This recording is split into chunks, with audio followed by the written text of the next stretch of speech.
What's up guys, it's Richie and today we're in Siam, Bangkok. I'm walking around, really busy out, but figured I'd do some filming, so let's get started.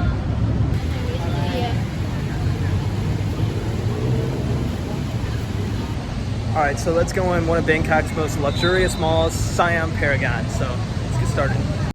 What's up guys, so while this video plays of some Siam action, I wanted to do an overtalk and tell you guys about my experience the first time I ever came to Thailand. Now, during this time, I was a high schooler and I was informed by my parents that in a few months I would be moving overseas to Thailand. So this was an awakening and I really didn't know what I was heading into whatsoever. I mean, this sounds really bad, guys, but as an American who doesn't know geography all that well, I didn't know there was a difference between Taiwan and Thailand.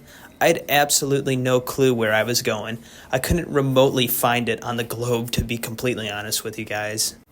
What I didn't know at the time was this was going to become a place that was going to have a very significant impact on my life, forming very important relationships to me in a place that will become very dear to my heart.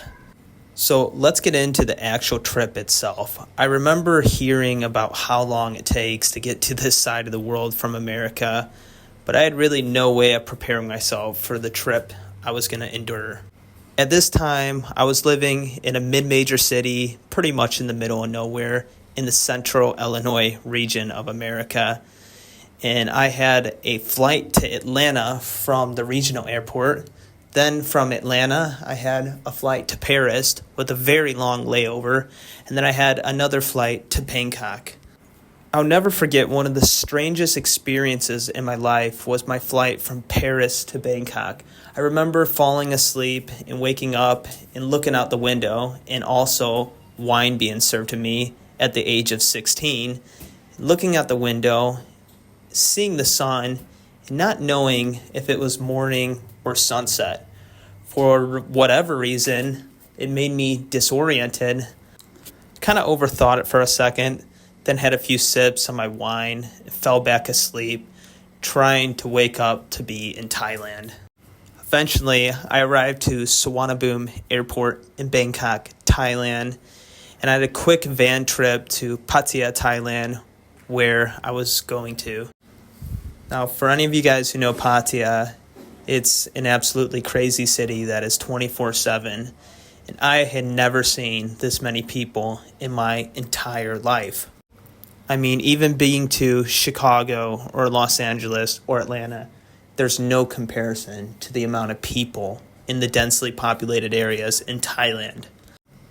In all honesty, my first couple days, I didn't really like it. I felt like it was overstimulating. Like everywhere I looked, there was a flashing light in my face. There was loud noise everywhere. Motorbikes, cars, buses, people yelling, tourists everywhere. I felt a little bit overwhelmed. But as time went on, I began to meet Thai people. This is what really changed me. There was something different about them, different in their heart, different in their spirit, and I never quite experienced people like the Thais. I felt like they were a combination of compassionate and confident at the same time, and I have really no better way of explaining Thai people than just that. I began to settle in, to feel comfortable, to relax, and most importantly, let go. That feeling is compulsive. That feeling is addictive. And I truly believe that's why you see so many foreigners that never want to leave. This was the start of the beginning of my time in Thailand.